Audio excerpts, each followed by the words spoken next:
नमस्कार श्रोते हो, स्वागत आहे आपलं सफर कथा विश्वाची विदर्शना या यूट्यूब चॅनलवर. मागील भागात आपण पाहिलं, रागारागाने घर सोडून गेलेले हानूचे वडील म्हणजेच काका आता पुन्हा घरी आले होते. हानू शाळेतून आल्यावर त्याने त्यांना पाहिलं व आपल्या रोजच्या कामाला तो लागला. आता पुढे कापूस पिंजताना त्याचा टर असा आवाज होऊ लागला. कापूस पिंजला जाऊ लागला, भुरभुरू लागला. बारके बारके कापसाचे कण हवेवर तरंगू लागले. तेवढ्यात महेश्वर मोदूचे दादा विहिरीकडे जाण्यासाठी म्हणून तिथे आले. काय रे हाणू, सुतकताई की काय? त्यांनी हसत हसत विचारलं. कापूस पिंजतोय, मी सांगितलं. सूत काढायचा म्हणजेसे, काका दादांना सांगू लागले. मार्क सचत म्हणे शाळात. पोरा शाळात जाऊनी अभ्यास करतील का सूत काढतील? मूलोद्योग म्हणसत म्हणे त्याला, दादा म्हणाले. गांधीनं सांगितलं असे, पोरांना मूलोद्योग शिकवे होवो. अभ्यास न आलो तरी चालेल, पण सूत काढवे यावे हवा. म्हणणीच मी सुतकताई म्हणसा, दादा काकांना म्हणाले व माझ्याकडे बघत त्यांनी विचारलं. काय समजलं हाणू? मी होय नाही म्हणालो नाही. कापूस पिंजत राहिलो. मला दादांनी सुतकताईला सुतकताई म्हटलं त्याची आत्ताही गंमत वाटली. सुतकताई शब्द तोच, सुतकताई. दादांनी त्याचे 2 तुकडे केले. सूतकताई. दुसऱ्या तुकड्यातलं एक अक्षर पहिल्या तुकड्याला जोडलं. किती गमतीचा बनला शब्द, सुतकताई. मला पुन्हा गंमत वाटली, वाटतच राहिली. कापूस पिंजता पिंजता मी त्या शब्दाशीच खेळकत राहिलो, मनातल्या मनात. सुतकताई, सुतकताई. दादा विहिरीकडे गेले. काकांचं बोचक्यातलं सामान बाहेर काढण्याचं काम सुरूच होतं. पंचा काढला, फुलं काढली, सुकून गेलेली. नारळ, सुपाऱ्या काढल्या. सगळ्याला अबीरबुक्क्याचा वास येत होता. त्या सगळ्यातून त्यांनी एक लहानगी पिशवी बाहेर काढली. तिचं तोंड रुंद करून घेतलं. ते तसं करीत असताना पैसे वाजल्याचा आवाज आला. त्यांनी बटव्याचं तोंड खाली केलं. आतले पैसे जमिनीवर ओतले, बोटांनी पसरवले. त्यातून काही पैसे काढून ते माझ्याकडे देत म्हणाले, जा खायवे घेऊन ये किता तरी. मी कापूस पिंजतच होतो. ते तसंच चालू ठेवून म्हटलं, थोड्या वेळानं जासा, कापूस पिंजणे झालेवर. धनुकली जरा जोरात चालवली. कापूस पिंजून घेतला. तो कागदाखाली झाकून ठेवला आणि पैसे घेत विचारलं, किता हाडू? तूच ठरय मरे किताता, तूच सांग, नाहीतर मग रागेशशील. जा हाडगुळ शेंगदाणे, वर्धमाच्या दुकानात मिळसत नी. हिरवे हाडू का भाजके? भाजके मिळले तर बेसच मरे, पण मिळसत का भाजके? मिळसत तर किता झाला, जवळच्या दुकानातच मिळसत. जा तर भाजके हाड, पण गुळ हाडवे वर्धमाच्या दुकानातच जावे हवा तुला. जायन. मी पटकन निघालो. गूळ आणि भाजलेले शेंगदाणे घेऊन आलो. दोन्ही पुड्या त्यांच्याकडे दिल्या. त्यांनी पुड्या घेतल्या. त्यातले शेंगदाणे काढून आपल्या तोंडात टाकले. गुळाचा एक खडा दातांनी तोडला. ते चावता चावता मला म्हणाले, तूही घे मरे, तुला लागलीसे नी भूक? लागलीसे, मी म्हणालो. मग खा तर. असं म्हणत त्यांनी शेंगदाणे गूळ माझ्या हातावर ठेवले. मी बकाबका खाऊ लागलो. सावकाश खा रे, वाघ लागलोसे का मागा? सुतकताई, मी म्हणालो आणि पटकन गुळाचा हात धुवून पुन्हा कापूस पिंजू लागलो. शेंगदाण्यांचा घास तसाच तोंडात ठेवून भराभरा चावू लागलो. दादा विहिरीवरून येताना काकांना दिसले. काका त्यांच्याशी बोलू लागले. दादा काही बोलले नाहीत. काकांशी न बोलताच ते घराकडे गेले. तरी काका बोलत राहिले, मोठ्यानं, बराच वेळ बोलतच राहिले स्वतःशीच. माझा कापूस पिंजून झाला. मी धनुकली बाजूला ठेवली. आजूबाजूला पडलेला कापूस नीट गोळा करून पेटीत ठेवला. पिंजलेल्या कापसातला थोडा कापूस घेतला आणि त्याचा जाड वाती वळतात त्याप्रमाणे एक पेळू बनवला. तसंच करीत आणखी पेळू बनवले. ते कागदात गुंडाळून सूतकताईच्या पेटीत ठेवले. एक बाहेर ठेवला. त्या पेळूत टोकाला टकलीचा दात अडकवला. पेळू डाव्या हाताच्या बोटांच्या चिमटीत धरून वरवर न्यायचा. त्याचवेळी टकलीला उजव्या हातानं गती द्यायची. टकली भरभर गोल गोल फिरू लागे. पेळू धरलेला हात वेगानं वरवर न्यावा लागे. मास्तरांनी दाखवलं होतं कसं करायचं ते. वर्गात सूत काढायला त्यांनी शिकवलं होतं. प्रत्येक मुलाच्या पुढ्यात बसून शिकवलं होतं. उजव्या हातानं टकली कशी फिरवायची, डाव्या हातानं पेळू कसा धरायचा आणि वरवर न्यायचा. मग त्यातून असं सूत निघतं. मास्तरांनी सांगितलं होतं, शिकवलं होतं. तसं मी करीत होतो. पण सूत निघण्याऐवजी पेळूला पीळ बसत होता. टकली वेगाने फिरत होती, पण पेळूचा हात त्याच वेगानं वरवर जात नव्हता. पेळूच्या कापसाला पीळ पडत होता. पेळूला पीळ पडलेला आढळला की सूत कातणं थांबवावं लागे. पेळू टकलीच्या हातातून ओढून बाहेर काढावा लागे. पीळ पडलेला कापूस तोडून काढावा लागे. तो नीट पेटीत ठेवावा लागे. वजनासाठी तो शाळेत न्यावा लागे. असं एकदा झालं. मी पुन्हा पेळूच्या टोकात टकलीचा दात अडकवला. उजव्या हातानं टकली जोरानं फिरवली. ती गरगर फिरू लागली, पण त्या वेगानं पेळू धरलेला हात वरवर जाईना. पुन्हा पेळूला पीळ पडला. तेवढा कापूस मला पेळूतून तोडून कचऱ्याच्या पुडीत बांधून ठेवावा लागला. असं 4-5दा झालं. काका ते बघत होते. तुला जमत नाहीसे सूत काढावे, हाड, मी दाखवायचा कसा काढवेच आता, असं म्हणून त्यांनी माझ्याकडून टकली आणि पेळू मागून घेतला. टकली बोटांनी फिरवली. ती घराघरा जिथल्या तिथं सरळ उभी राहून फिरू लागली. मी टकली फिरवू लागे तेव्हा ती वाकडी तरी होई किंवा एका जागेवर तरी राहत नसे. इकडे तिकडे पळे वळे. काकांची मात्र एकाच जागेवर फिरत होती. पेळू धरलेला हात ते भराभर वर नेत होते. धागा चांगला 2 हात निघाला की ती तो टाकलीच्या दांड्याला नीट गुंडाळून घेत.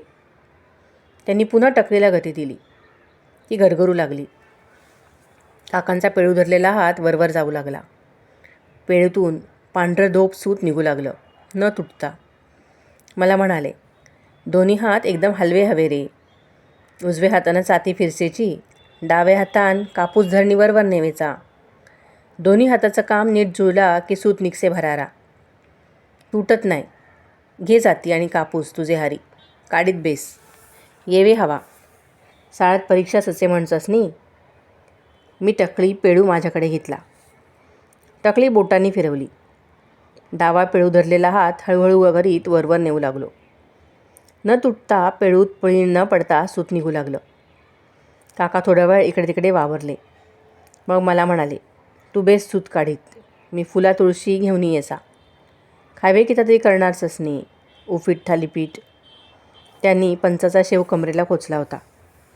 त्यांचा नेसलेला पंचा लहानच होता. त्यातच शेव कमरेला खोचल्यानं तो अधिकच वर सरकला होता. ते तसेच बाहेर पडून रस्त्यावर आले. अंगात काही नाही की खांद्यावर काही नाही. सगळे तसंच फिरत इकडे तिकडे. अंगात नसेच कोणाच्या काही. नेसायला एक लहानसा पंचा, नाहीतर खाकी कापडाची मळकी चड्डी. मी सुद्धा लंगोटी नेसूनच अभ्यासाला सूत काढायला बसलो होतो. काळोख पडता पडता काका आले. पंचाच्या खोळीतून त्यांनी तुळशी, फुलांच्या कळ्या, चाफ्याबिफ्याची फुलं आणली होती. मला म्हणाले, कागद हाड रे एक. मी बाबलच्या वर्तमानपत्रातला कागद दिला. त्यांनी त्या कागदावर फुलं ओतली, तुळशी ओतल्या.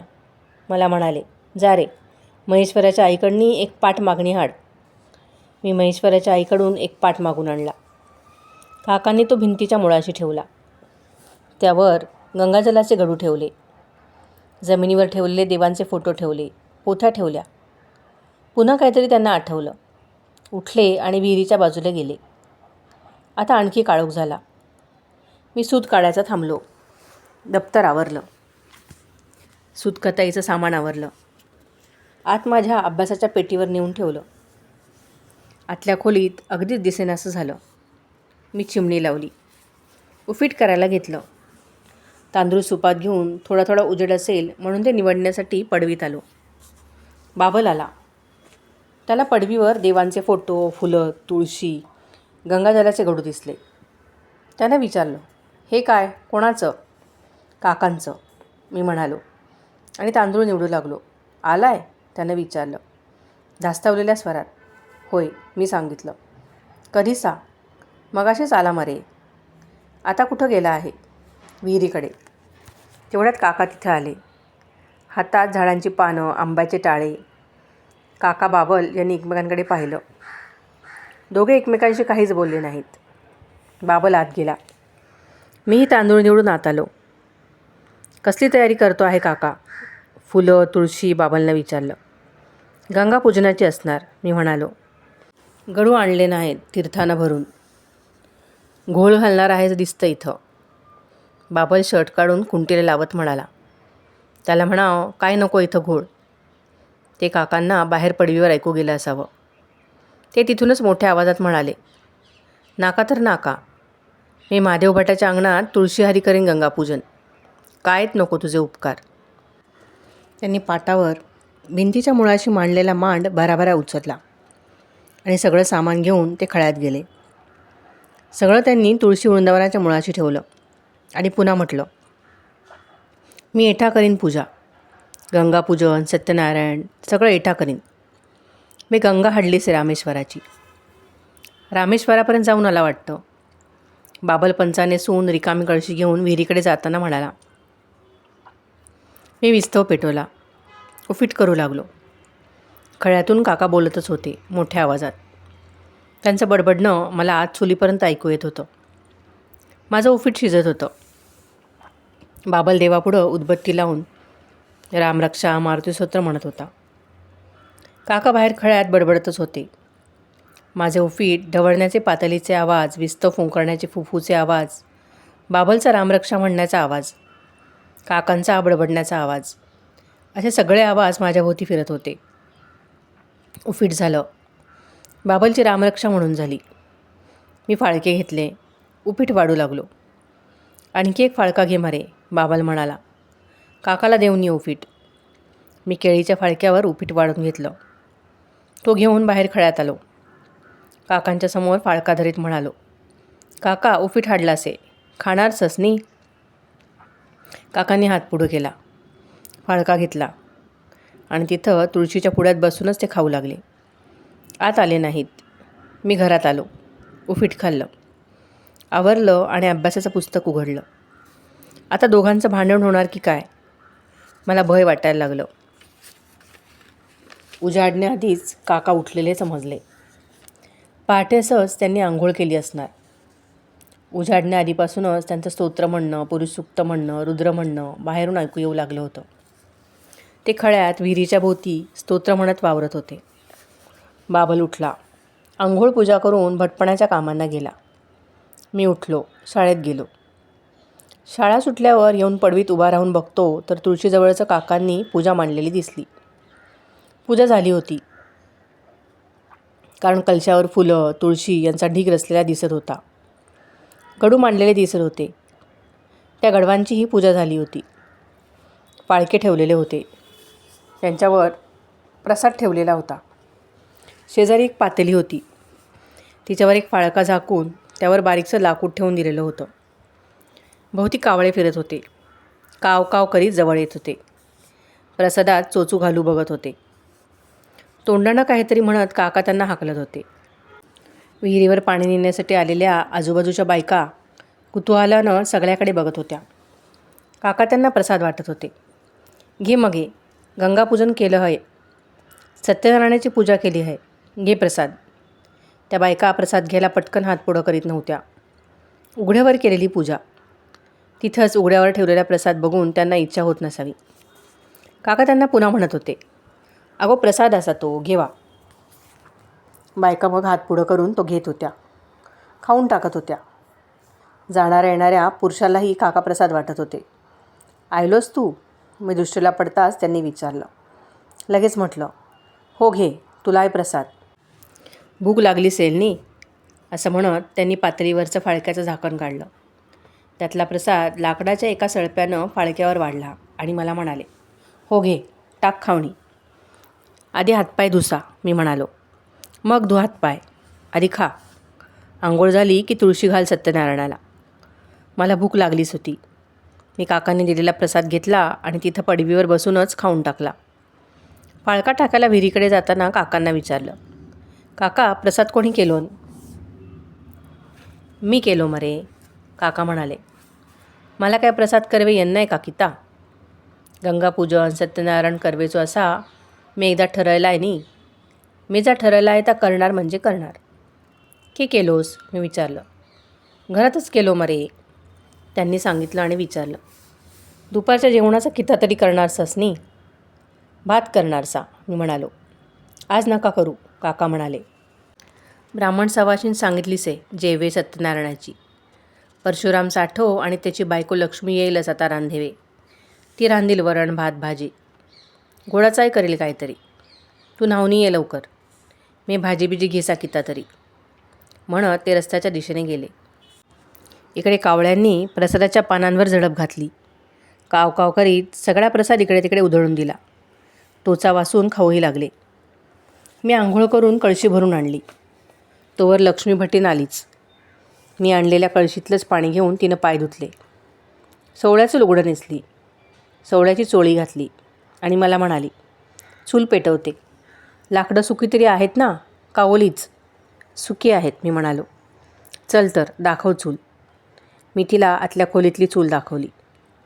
ती चुलीतली राग बघत म्हणाली, बिस्तर नाही मारे यात. शेणीचा तुकडा चुलीत पेटत ठेवावा रे हानू. म्हणजे कधीही विस्तव पेटवता येतो. नाहीतर एखादं लाकूड पेटत ठेवावं. दिवसभर राहतो विस्तव चुलीत. मी काही म्हणालो नाही. देवासमोर उभा राहून ओल्या लंगोटीनं पुरुषसूक्त म्हणायला लागलो. बाबलचं काकांचं ऐकून ऐकून मला आता थोडं थोडं म्हणायला येऊ लागलं होतं. तिनं कोपऱ्यातली लाकडं चुलीत ठेवली. मला म्हणाली, पेटवता कशी रे लाकडं? घासले टोतून. चंद्रमा मनसो जात चक्षु सूर्यो अजायत म्हणत म्हणालो. दे तर बाटली. मी घासलेटची बाटली दिली. तीत घासलेट फारसं नव्हतं. होतं ते 3 लाकडांवर ओतून घेतलं आणि फरकन काडी ओढून लाकडांखाली धरली. लाकडाने भक्कन पेढी घेतला. डाळीचा डाबा दाखव ती म्हणाली. मी पिशवीतली कागदाची पुडी काढली आणि तिला दिली. पुडीतच ठेवतो आम्ही मी म्हणालो. इतकीशीच. तिनं पुडी उघडून धरीत विचारलं व म्हटलं, अरे 5 तरी पानं होणार ना? आम्ही 2, हे आणिक मी, तुम्ही 3, झाली 5 पानं. शिवाय गोग्रास झाली 6 पानं. 6 पानांना पुरायचं वरण तर 2 मुठी तरी डाळ नको रे हनू. इतकीच आहे मी म्हणालो. आम्ही रोज नाही आमटी वरण करीत. एवढंच काय कपाळ करणार वरण? पळीभरसुद्धा नाही रे व्हायचं. जा काकांना विचार काय करू ते. मी बाहेर पडवीवर आलो. काकांनी भाजी आणली होती. वालीच्या 4 पेंड्या. नारळ आणले होते. बटाटे आणले होते. डाळ नाहीसे मी काकांना म्हणालो. घेऊन ये मरे, हे घे पैसे. त्यांनी आपल्या बोचक्यातली लहानशी पिशवी बाहेर काढली. त्यातले पैसे जमिनीवर ओतले. मला त्यातले काही देत म्हणाले, जा डाळ घेऊन ये. मुगाची आड हा. वरण मुगाच्या डाळीचा करवेचा. मग मोठ्या आवाजात लक्ष्मीवहिनीला उद्देशून म्हणाले, ऐकलास का गे? कितो गो तुझं नाव? लक्ष्मी. भटी नातून म्हणाली, तुरीच्या नको, मुगाच्या डाळीचं वरण कर. हणूला धाडसाचा डाळ हाडवे, तो आत्ता येईल. जा रे. मी लंगोटी नेसलेलाच दुकानात गेलो. डाळ घेऊन आलो.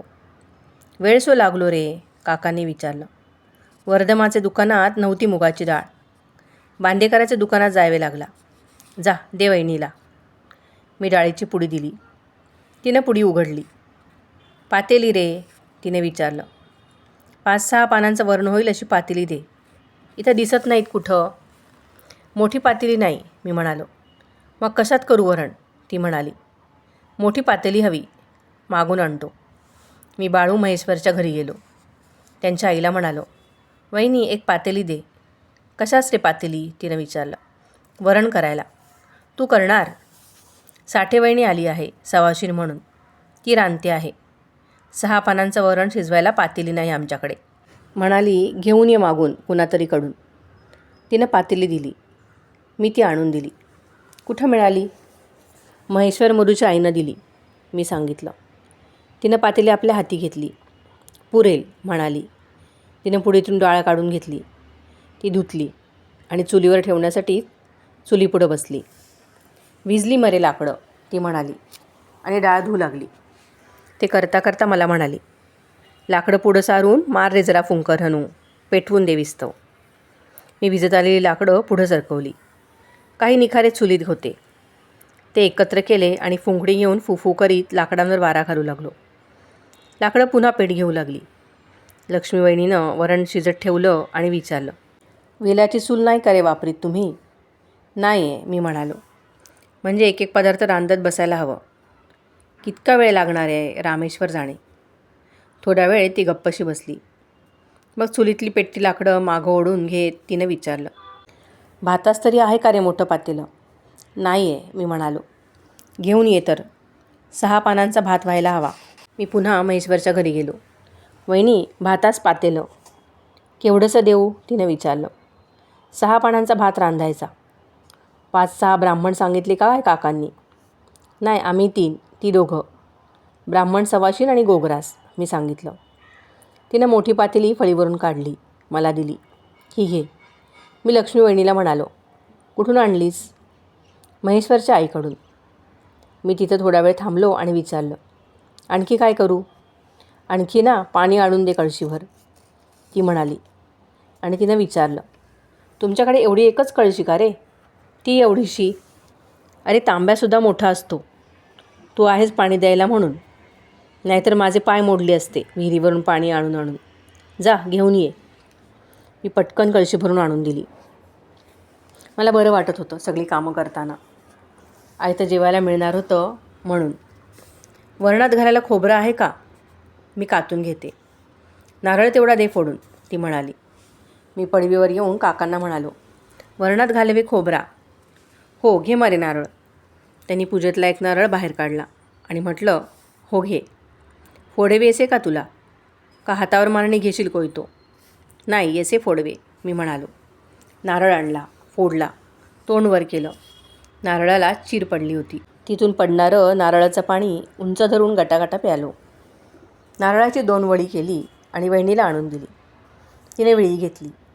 नारळ खोवायला बसली. मी बाहेरच्या खोलीत आलो. पुस्तकांच्या पेटीपाशी बसलो. अभ्यासाचं पुस्तक उघडलं. थोडा अभ्यास करतो तेवढ्यात तिनं हाक मारली, हनू.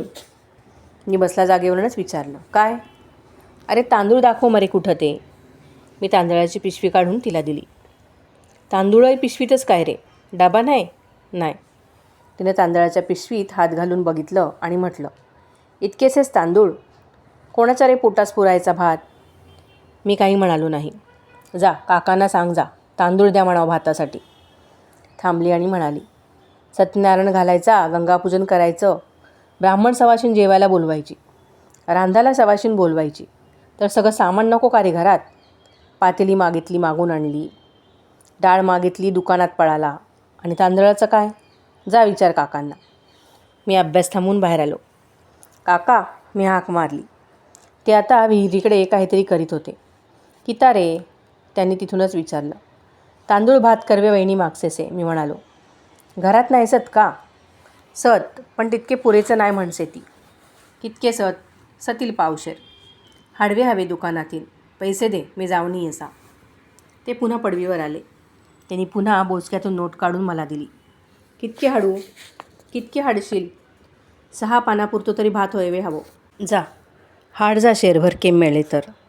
वर्धमाच्या दुकानात बघ, नाहीतर बांदेकराच्या बघ. पैसे घेऊन मी पळालो. अरे पिशवी ने मरे, काका मोठ्यानं म्हणाले. मी मागं फिरलो. पिशवी घेतली आणि गेलो. तांदूळ आणले, वहिनीकडे दिले. हे आता आसाडा पाखडायचं असतील ना? सूप तरी आहे का तुमच्या संसारास? हे घे. शेजारून आणून तिला सूप देत म्हणालो. तिने तांदूळ आसडले, पाखडले, भात शिजत लावला. मी पुन्हा अभ्यासाला बसलो. हनू, भाजीचं काय? तिनं थोड्या वेळानं विचारलं. मला नाही माहीत. मग काकाच विचार मरे. मी अभ्यास थांबून उठलो.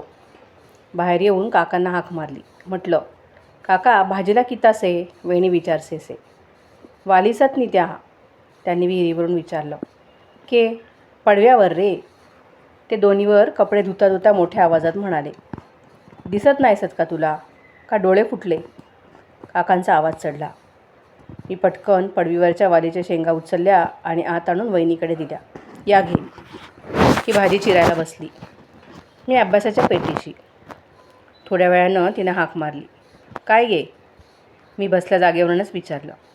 अरे फोडणीचं सामान, भाजीच फोडणी. अभ्यास थांबवून मी आत गेलो. 2 पुड्या काढून तिला दिल्या. यात आहे. काय ते? जिरं मोहरी. याय पुड्याच का? तिनं विचारलं व म्हटलं.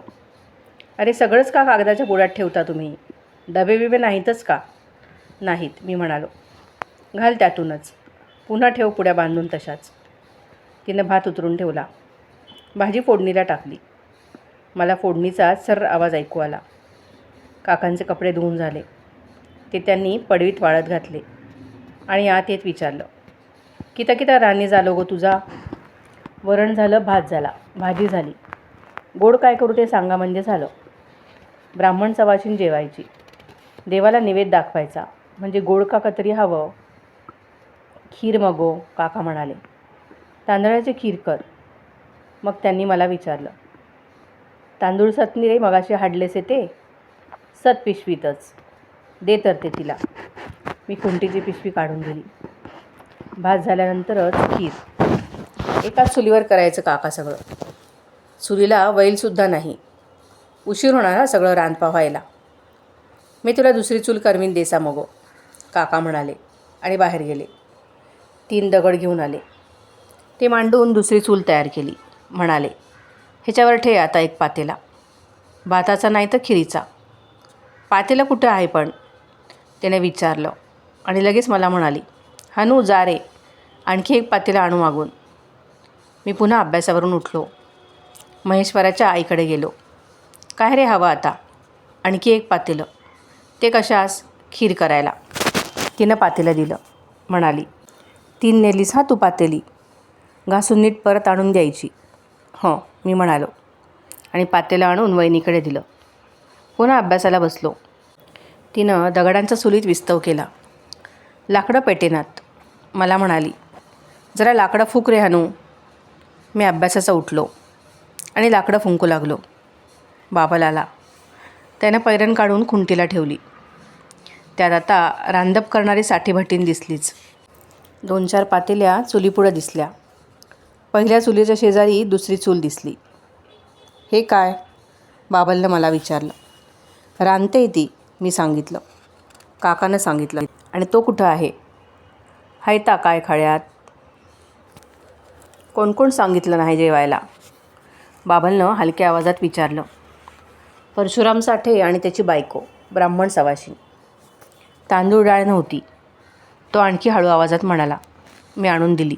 उधार? काकान दिलेन पैसे. आहेत त्याच्याकडे. आहेतसे दिसतात. बोचक्यात असतील. तिथून काढून दिलेन त्यानं. आणि पातेल्या घरात कुठं आहेत? महेश्वरच्या आईकडून आणल्या. बाबलच्या चेहऱ्यावर नाराजी उमटलेली दिसली. म्हणून मी म्हणालो, आपल्या घरी कुठं आहेत मोठ्या पातेल्या? बाबल काही न बोलता थोडा वेळ तसाच उभा राहिला भिंतीला टेकून आणि मग विहिरीकडे हातपाय धुवायला गेला. तोवर परशुराम आला. तुम्ही आलात? बाबल त्याला बघून म्हणाला.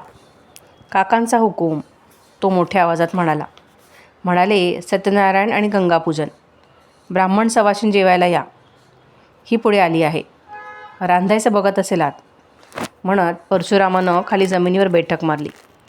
म्हटलं, सवळं नेसायचा काकांचा हुकूम होईपर्यंत इथं टेकतो. रांधून झालं. काकांनी केळीची पानं कापून आणली.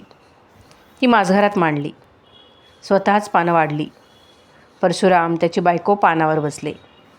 तुम्ही बसा मरे, काका मला बाबलला म्हणाले. मी पटकन एका पानावर बसलो. बाबल बसायला तयार नव्हता. काका खिकसत त्याला म्हणाले, तूही बस मरे, का तुला हात जोडवे हवे? त्यांच्या विचारण्याचा बाबलला राग आला, पण तरी तोही बसला. काकांनी पात्र प्रोक्षण केलं. तुळशीच्या पानानं पाणी पानावर सोडलं. स्वयंपाकांच्या पातेल्यावर उडवलं. अपवित्र हा पवित्र वा म्हटलं. एका पानाचा सत्यनारायणाला नैवेद्य दाखवला. करा सुरू, ते म्हणाले आणि त्यांनी त्रिसुपर्ण म्हणायला सुरुवात केली. ते म्हणताना आणखी एक पान वाढून घेतलं. मला म्हणाले, जा रे हनू, हे महेश्वराच्या गाईला ठेवून ये. मी जेवे बसलो. ऑपशनी घेतलीसे, मी म्हणालो. काकांनी थोडे दातोट चावले आणि ते स्वतःच गाईचं पान घेऊन गोठ्यात गेले. तुम्ही बसा महो, परशुराम काकांना म्हणाला. मागणी बेसेन मी, काका म्हणाले. आम्ही तुम्हाला किता हवा नकोता बक्सा, पोटभर जेवा. तेवढा केलासच नि लक्ष्मे. ती काही बोलली नाही. खाली मान घालून जेवू लागली. पोटभर, अगदी पोटभर असणार हो रांधलेलं, परशुराम म्हणाला आणि जेवू लागला. काका पडवीवर गेले. थोड्या वेळात आत आले. ब्राह्मण सवाशीच्या पानासमोर त्यांनी दक्षिणा ठेवली. परशुरामाच्या पानासमोर 1.25 रुपया, वहिनीच्या समोर 5 रुपये आणि 1 पावली.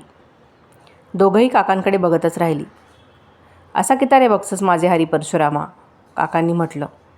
नुसतं जेवे बोलायसनी 1.25 रुपये दक्षिणा दिली म्हणी. 4 आणे मिळताना मारामार असते काका, तो खिरीचा भुरका मारीत म्हणाला. ब्राह्मणाकडे जेवायला गेलं तर आणाच. डोकीवरून पाणी म्हणजे चवली. स्वयंपाकिणीच तरी कोण देतो हो एवढे. रांधायचा रुपया, जेवायचा आणा की झालं, साठेवहिनी म्हणाली. मोरोबाण असलो कंजूसपणं नाही रे कधी केलोन, काका म्हणाले. सतनी पैसे कर खर्च मूठ सैल सोडणी. नसेल खायवे तेव्हा सेच भीक मागायची. तुला एक भीक मागायचीच हौस, जेवून उठता उठता बाबल म्हणाला आणि हात धुवायला गेला. 8 दिवस झाले. काका आमच्यातच राहिले होते, पण वागणं पूर्वीसारखंच. पडवीवर निजायचं, पहाटेसच उठायचं. पायाखाली दिसतं न दिसतं इतका काळोख असताना नदीवर जाऊन यायचं. विहिरीवर दात घासून तोंड धुवून झालं की मोठ्यानं काहीतरी म्हणायला सुरुवात करायची. अनुदिनी अनुतापे तापलो रामराया, परमदिन दयाळा निरसी मोह माया. नाहीतर असंच काहीतरी ते म्हणत म्हणत फुलं काढायची, तुळशी दुर्वा काढायच्या. मग घरात यायचं. आम्ही माझघरात झोपलेलो असू. दार नुसतं ढकललेलं असे. ते ढकलून काका आत येत. आम्हाला हाक मारीत. कळशी घेऊन विहिरीवर जात. पाणी काढून मोठी 2 भरून ठेवीत.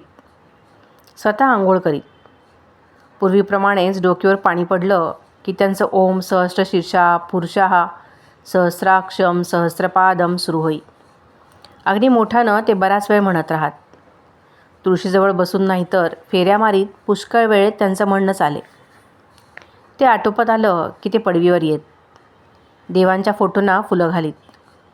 तिथंच बसून गुरुचरित्राचा अर्धा-पाऊण अध्याय वाचित. तो वाचून झाला की पोथी मिटून घेत. फडक्यात नीट गुंडाळून कपाळाला लावीत आणि उदयोस्तु उदयोस्तु जगदंब असं मोठ्यानं म्हणत. तोवर आम्ही बाहेर पडायला लागू. बाबल भटपणाच्या कामांना मी शाळेला. मी शाळेतून येईपर्यंत काकांनी बरीच खरेदी केलेली असे. लाकडांचे लहान मोठे भारे, भाज्या, केळ्यांचं घड, नारळ, पत्रावळी, ते सगळं पडवीवर ठेवलेलं असे. काका कुठेतरी गेलेले असत, नाहीतर विहिरीवर कोणाशी तरी मोठ्या मोठ्यानं बोलत असत. भांडण, गाडी घालणं, दुसऱ्याच्या अंगावर धावून जाणं. माझी कामं ठरलेलीच होती. शाळेतून आलं की चूल पेटवणं, भात करणं, जेवण झालं की उष्टशण करणं, भांडी घासून टाकणं, अभ्यास करणं आणि सूतकताई. 8-15 दिवस झाले. एके दिवशी जेवताना बाबांनी काकांना विचारलं, तू इतको खर्च करचस, ते पैसे सत तुझे हरी? सतील नाही तर नसतील, तुला किता करायचं असे? काकांनी विचारलं. इतको खर्च करचस म्हणून विचारलं, बाबल म्हणाला आणि गप्प बसला. त्या दोघांचं बोलणं फारसं नसे. थोड्या वेळानं काकाच बाबांना म्हणाले, सत पैसे. दाजी शेटकारनं 1 हप्तो दिलोन, त्यातले थोडे सत. थोडे सत म्हणजे? बाकीचे खर्च झाले मरे. किता केलास पैसे खर्च झाले म्हणचंसता?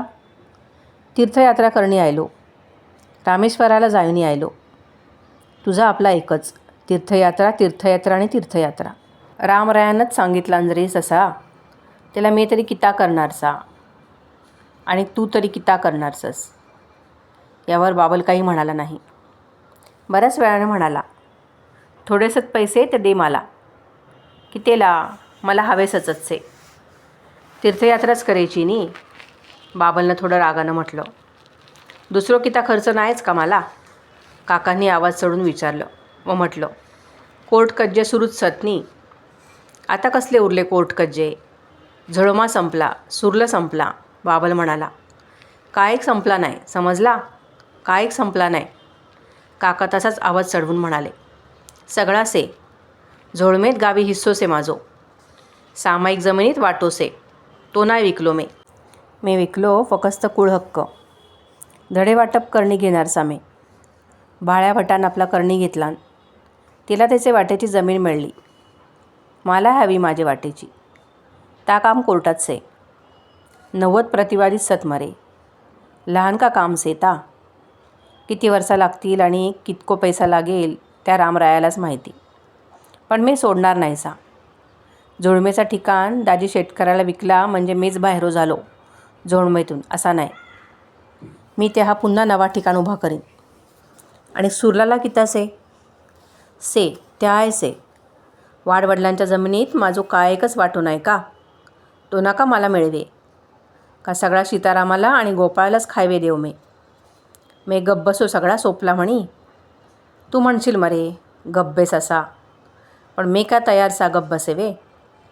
मला सेच झगडेचा कोर्टात. दोनही जागा कोर्टाची कामं सुरूसत. बरा दोन्ही ठिकाणचे कायदे वेगवेगळे. इंग्रजांचो कायदो निराळो, पोर्तुगीजाचो निराळो. इंग्रज गेलो, देश स्वतंत्र झालो. हे मला आता समजेसे. बाबल म्हणाला. झालो स्वतंत्र. किता उजेड पडसत बघूया मरे. इंग्रज गेलो, नेहरू आयलो. पण ते झाले तरी कायदे सतच नाही. त्याचे कायदे वेगळे, पोर्तुगाल सरकारचे वेगळे. म्हणी कोर्टा वेगळी, म्हणी वकील वेगळे. हे सगळा करवे काय कमी पैसा लागसे. तो खर्च करवे सत पैसे तुझे हारी. तर मला दे मरे थोडे. ते कितेला. जाम सांडेकर त्याचा दुकान विकसेसे. मी हाली त्याचे हारी जसा शिवणकाम शिकेवे. त्या दुकान घेवा असा माझे मनात आयलासे. दुकान घेवेचा. त्याला कितके रे पैसे पडतील. इतके पैसे केसत माझे हारी. काकांनी विचारलं. तो स्वस्तात द्यावे तयारसे. मला म्हणे दुसरी गिरायका येतसत. पण त्याचा म्हणणासे की त्याचा दुकान मेज घेवा. तो मालवण सोडणी जायचेसे. ते जायचेसे त्याच्या गावाला. कित्या करणारसे त्या जाऊनी. त्या दुकान घालणारसे कपडे शिवेचा. म्हणे तो विकसेसे आपला दुकान. काका यावर काही म्हणाले नाहीत. पैसे द्यायलाही पटकन तयार झाले नाहीत. थोड्या वेळानं त्यांनी विचारलं. सामान कितासे दुकानात. एक मशीन से, एक कपाट, बाकडो एक, इस्त्री, कात्र्यो 2, मापा घ्यावेची टेप, शिलाई कामाचे दुकाना लागतात ते सगळे सामान. जागा आहे. जागा वाढायची से. पण मालक देईल मला भाडं घेऊन. महिन्याच्या महिन्याला भाडा दिला म्हणजे झाला. काकाने ऐकून घेतलं. पण बोलले काही नाहीत. काहीतरी इकडे तिकडे करीत राहिले. 2 दिवसांनी बाबांनी काकांना म्हटलं. जाम संडेकर विचारित चलो. किता माझा किता ठरला ता. कसला किता ठरवेचा. तुला सांगलासे त्याचा दुकान घेण्याबद्दल. तो सारखो म्हणसेसे तूच घे दुकान, स्वस्तात देत आहे. पैसे दी जमतीत तसे. तूच फेडणार ससनी पैसे. मग ठरय तुझा तूच. काका म्हणाले. पण त्याला रुपयातले 12 आणे तर द्यावे हवे. म्हणजे कितकी सांगसेसे किंमत तो. सांगला नाही स्वस्तात द्यायचेसे. स्वस्तात ता समजला, पण म्हणजे कितेक पैसे. 450. 25 कमीसुद्धा करीत. म्हणजे दाजी कडथीन येणारो पाऊण हप्तो सोपलो. तो किती देसे. वर्षाला 750. तोय आता देसे का नाही देव जाणा. कायदे आयले सतनी नवे. तू पैसे देणार सलोस तर मी घेईन. माझी इच्छा से. आता मला माझं असो काहीतरी धंदो हवो. का मी ह्याच्या दुकानात त्याच्या दुकानात असाच करीत राहो. का नुसतं भटपणच करीत राहो. घेतली दरबाची जुडी की चाललो कुळवड्यांच्या घरा श्राद्धामाळ करवे. मला शिक्षण नाही दिलंस तू तिसरीचं पुढा. शिक्षण नाही, जमीन नाही, ठिकाण नाही, धंदो नाही. असोच का जगो मी. शिवाय हनूची जबाबदारी आता माझ्यावरच से. त्याला फपापर्यंत शिकवायचा तर मी ठरायलाच से. म्हणजे आणखी 4 वर्षा. ते नंतर त्याला मिळली तर मास्तराची नोकरी मिळणार. बाबाला असं पुष्कळसं बोलला. पण काकांनी हा म्हटलं नाही. 2 दिवसांनी बाबल काकांना म्हणाला. रात्री तुला भेटवे झेंगटी काका येणारसे. कोण येणारसे. झेंगटी काका. तसाच म्हणसत त्याला. दुकानाची खोली त्याच्या मालकीची से.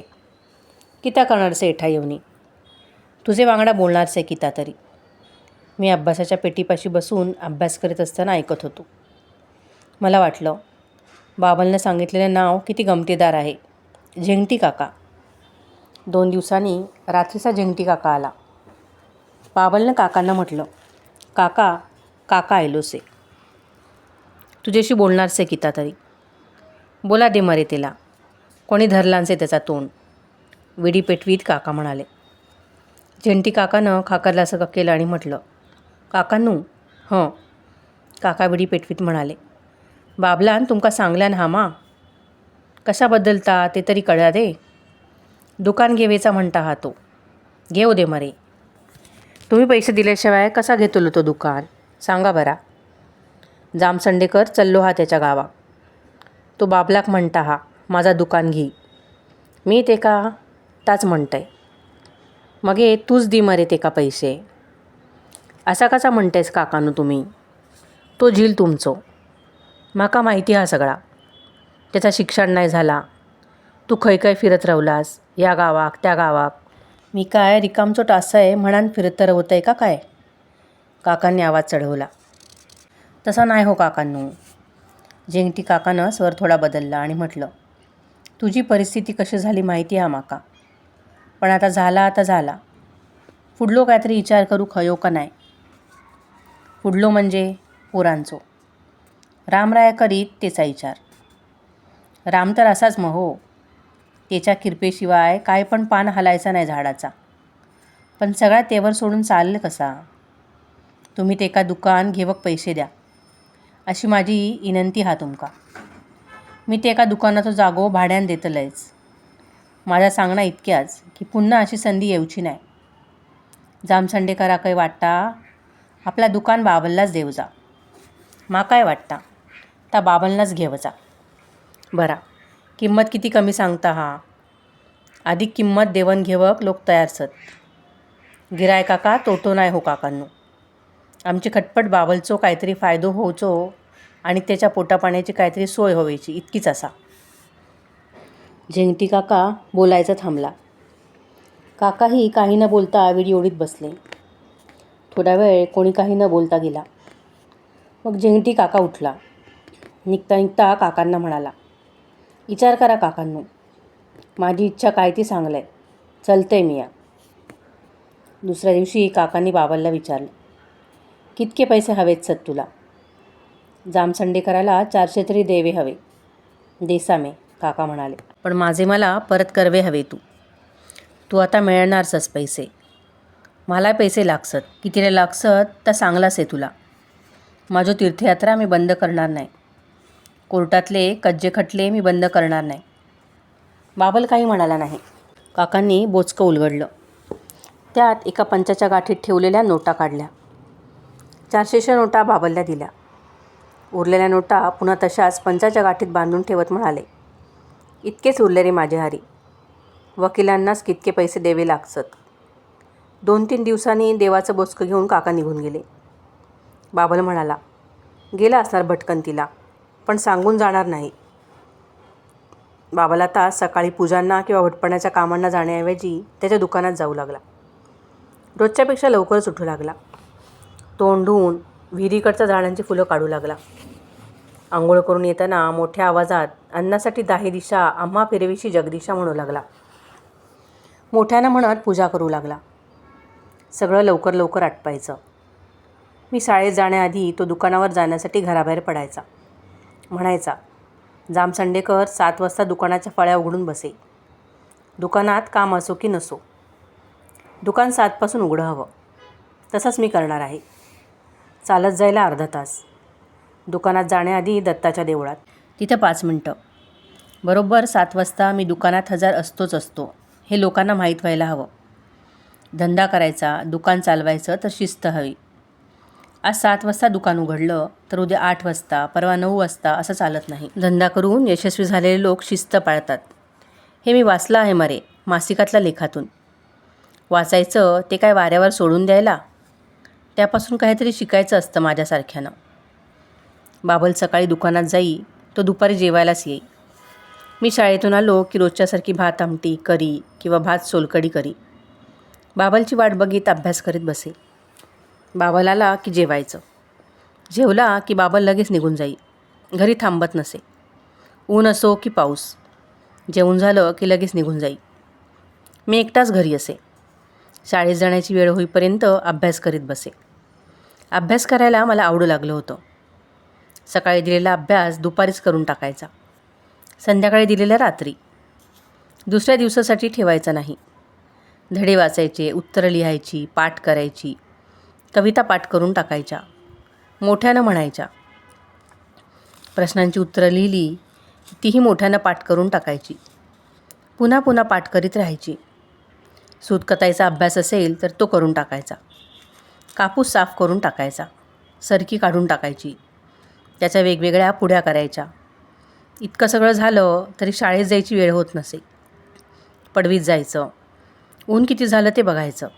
शाळेत जायची वेळ झाली का याचा अंदाज करायचा. वेळ होत आली की दप्तर खांद्याला मारून निघायचं. समोरची वहिनी जागी आहे असं दिसलं तर तिला विचारायचं, वहिनी झाली काय गे शाळेची वेळ? अरे 3 वाजतानाची ना शाळा, आताशी तर 2च वाजतायत, ती सांगे आणि म्हणे, आहे मारे अजून अर्धा तास. अर्धा रे का? पाऊण तास आहे. शाळेत जायला किती? 5 नाही तर 10 मिनटं. थांब घरीच. तिथं जाऊन काय उन्हात खेळतच ना राहणार? बैस अभ्यास करीत. मी काहीतरी वाचीत बसे. वर्तमानपत्र, बाबांनी आणलेल्या साप्ताहिकाचा अंक, पुस्तकं. मला शाळेत मिळालेलं गोष्टीचं पुस्तक कधीच वाचून झालेलं असे. तू सांगशील मला 2:30 वाजले की? असं मी विचारलं तर ती म्हणे, मी जराशी पडणार आहे बाबा दुपारची. मला दुपारचं थोडं तरी पडायची सवय आहे. नाशकाच असताना लागली रे. महादेव भटाच्या मरणानंतर तिला तिच्या मुलीने आणि जावयानं नाशकाला आपल्याकडे नेलं होतं. थोडे दिवस तिकडे राहून ती पुन्हा मालवणला आली होती. म्हणत असे, थोडे दिवस इथं राहिले की पुन्हा नाशकात जायचं. तिथंच राहा आता असं म्हणतात जावई बापू. पण अरे हनू, तिकडे चैन कसं पडणार? म्हणून येते आपली इकडे थोडे दिवस. इकडे थोडे दिवस, तिकडे थोडे दिवस, असं चालायचंच यापुढे. तात्या असतो सोबतीला. भटपण करतो, राहतो इथं. त्याचंही पोट भरतो, थोडं मलाही देतो. ती दार लोटून घेई. मी शाळेत जाण्याची वेळ होण्याची वाट बघत बसे. श्रोते हो, आजच्या भागात इथेच थांबूयात. पुढे काय होतं ते पाहण्यासाठी भेटूयात पुढील भागात. तोपर्यंत धन्यवाद.